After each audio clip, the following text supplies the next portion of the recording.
கர்த்தருடைய பரிசுத்த நாமத்திற்கு மகிமை உண்டாகட்டும். பிரியமானவர்களே, 21 நாள் உபவாச ஜபம் ஆலயத்தில் வைத்திருக்கிறோம். 1ஆம் தேதி முதல் மாலையிலும் அந்த கூட்டம் இருக்கிறது. கர்த்தருடைய வார்த்தையை நாம் பிரசங்கிக்கிறோம். இந்த ஆன்லைன் மூலமாக உங்களுக்கு ஆண்டுடைய வார்த்தைகளை ஒரு 10 நிமிடம் அறிவிக்கிறோம். கடந்த 3 நாட்களாக செய்தியை சேர்த்து நேற்று தினத்தில் உங்களுக்கு அனுப்பினோம். இன்றைக்கு 4வது நாளாக 4ஆம் தேதி ஆவியானவரின் கிரியை. இந்த அப்போஸ்தல நடபடிகள் ஆவியானவருடைய நடபடிகள் என்று சொல்லலாம். ஆவியானவர், பரிசுத்த ஆவியானவராகிய தேவன் எந்த அளவுக்கு கிரியை செய்கிறார் என்கிற விஷயங்களை நாம் பார்க்க முடியும். இப்போதும் ஆவியானவரை குறித்த தவறான எண்ணம் உள்ள மக்களுக்கு தெளிவான பதிலை பேதுரு சொன்னதை நாம் பார்க்கிறோம். எப்போவுமே ஒரு நல்ல காரியம் வரும்போது அதை குறித்த விமர்சனங்கள், தவறான கருத்துக்கள் ஜனங்கள் சொல்லுவாங்க.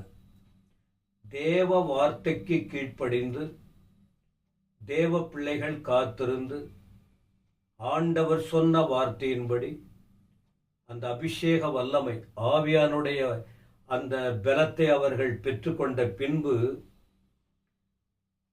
அந்த இடத்துல அநேகர் கூடி இருக்கிறாங்க. அங்குள்ள செயல்களை எல்லாரும் பார்க்கிறாங்க.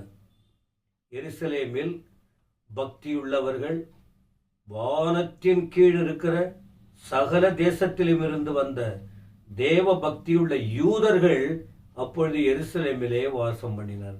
வானத்தின் கீழ் இருக்கிற பல இடத்தில் உள்ள யூதர்கள் எருசலேமுக்கு வந்திருக்காங்க. இங்கே உள்ளதான அந்த சத்தத்தையும் எல்லாவற்றையும் அவர்கள் கேட்டபோது அவங்க சொல்லுகிறார்கள், என்ன இவங்க பேசுறது?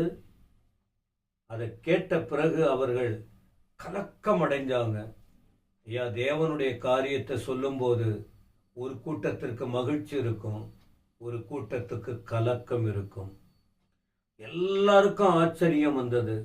ஒருவரை பார்த்து ஒருவர், இது என்ன இவங்கெல்லாம் கலிலேயர், கல்லாதவர்கள்? கலிலேயா எருசலேமில், இஸ்ரேல் நாட்டில் இருக்கிற ஒரு பகுதி கலிலேயா. அந்த இடத்துல சேர்ந்தவங்க தானே இவங்கெல்லாம். இப்படி இருக்கும்போது அவங்க பேசுறத பார்த்தா நம்முடைய பாஷை போல இருக்கே. அப்போ அவங்க பேசுறாங்க. அந்த பாஷை என்ன பாஷை?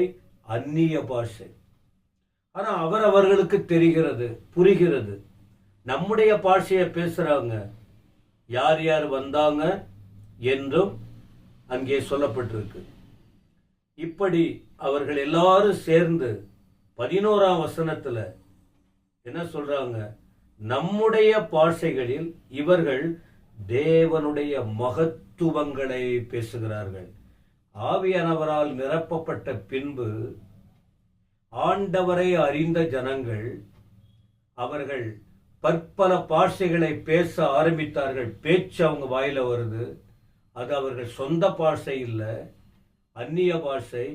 ஆனா நாம சொல்றோம் பரலோக பாஷை என்று சொல்லுகிறோம். அது ஏற்றுக்கொள்வது ஏற்றுக்கொள்ளாது நிறைய பேர் இருக்காங்க. அப்போ அவங்க சொல்லும்போது இவங்க பேசுறாங்க நம்முடைய பாஷை, ஆனால் அதில் தேவனை மகிமைப்படுத்துகிற விஷயம், தேவனுடைய மகத்துவங்களை பேச கேட்கிறோம். இது என்ன ஆக போதோ தெரியல. ஒருவேளை இவங்க குடிச்சிட்டாங்களா, குடி வெறியினால இப்படியெல்லாம் பேசுகிறார்களா? எல்லாருக்கும் விளங்காது. அவர்கள் பழக்கத்தின்படி சொல்றாங்க. ஆனா தேவனுடைய பிள்ளைகள் குடிச்சிட்டா பேசுவாங்க. கடவுள் வழியாய் நடத்தப்பட்டவர்கள், ஆண்டுடைய கட்டளையை கை கொண்டவர்கள், தேவனுக்காக அர்ப்பணித்தவர்கள், தேவ சொல்லுக்கு கீழ்ப்படிந்தவர்கள், அவங்க தேவனுடைய அபிஷேகத்தால் நிரப்பப்பட்டு தேவனுடைய மகத்துவங்களை பேசுறாங்க. ஆனா அந்த கூட்டம் என்ன சொல்றாங்க? அவங்க குடிக்காரவங்க, பரியாசம் பண்றாங்க. பரியாசம் பண்ணுவாங்க. தேவ பிள்ளைகளை பார்த்து பரியாசம் பண்ணுவாங்க. அதான் செய்ய தெரியும். உடனே பேதுரு எழுந்து நிற்கிறார். ஏன்னா அவர் அபிஷேகத்தால் நிரப்பப்பட்ட மனுஷன். சில நேரத்தில் பிரியமானவர்களே, சிலருக்கு சொல்லிக் கொடுக்க வேண்டிய நிலைமை இருக்கு. தெரியாத பேசுவாங்க, தெரிஞ்சும் வேணும்னே பேசுவாங்க. அவர்கள் மேல கோபப்படக்கூடாது, அவர்களை பற்றி வருத்தப்படுத்தக்கூடாது, வருத்தப்படக்கூடாது. அறியாமையினாலே அவங்க செயல்படுறாங்க. அப்போ விஷயம் தெரிஞ்சவங்க, சத்தியம் அறிந்தவங்க, உண்மை தெரிந்தவங்க அவர்களுக்கு லகுவா சொல்லி கொடுக்கணும். அப்போ பேதுரு எழுந்து ஒரு சம்பவத்தை சொல்றாரு. யூதர்களே கேளுங்க, என் வார்த்தையை கொஞ்சம் கேளுங்க. நீங்க சொல்லுகிறபடி இது இல்லை, 3ஆம் மணி வேலையா இருக்கு. இப்போ போய் யாராவது குடிப்பாங்களா? நீங்க ஏன் இப்படி புரிஞ்சு வச்சிருக்கீங்க? நீங்களும் சத்தியம் அறிந்தவங்க தானே, உங்களுக்கும் இந்த விஷயம் தெரியும் தானே. உங்களுக்கு அந்த அனுபவம் இல்லை, எங்களுக்கு அந்த அனுபவத்தை ஆண்டவர் கொடுத்திருக்கிறார். அதனால நீங்க சொல்லுகிறபடி அல்ல. யோவேல் என்ற தீர்க்கதரிசன புஸ்தகத்துல, உங்க பைபிள் நீங்க படிச்சது தானே, யோவேல் 2ஆம் அதிகாரம் 28ஆம் வசனத்துல சொல்லப்பட்டிருக்கிறது அல்லவா? அதுல உள்ளதுதான் இப்ப நிறைவேறி இருக்கு. என்ன? கடைசி நாட்களில் நான் மாம்சமான யாவர் மேலும் என் ஆவியை ஊற்றுவேன். அப்பொழுது உங்கள் குமாரரும் உங்கள் குமாரத்திகளும் தீர்க்க தரிசனம் சொல்லுவார்கள். உங்கள் வாலிபர் தரிசனங்களை அடைவார்கள். உங்கள் மூப்பர் சொப்பனங்களை காண்பார்கள். என்னுடைய ஊழியக்காரர் மேலும் என்னுடைய ஊழியக்காரிகள் மேலும் அந்நாட்களில் என் ஆவியை ஊற்றுவேன். அப்பொழுது அவர்கள் தீர்க்க தரிசனம் சொல்லுவார்கள். அப்படி சொல்லிட்டு நிறைய விஷயம் சொல்லி வரார்.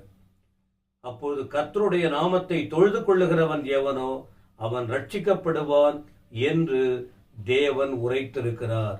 வேத வசனத்தை இவர்கள் அறிந்ததினால ஆண்டவர் நடத்துதலுக்கு ஒப்பு கொடுத்து இந்த பரிசுத்த ஆவியானுடைய நிறைவுக்குள்ளே மூழ்கி ஞானஸ்நானம் பெறுவதற்கு அடையாளமாய் இந்த நிரப்பப்பட்ட ஒரு அனுபவத்தில் இருக்காங்க.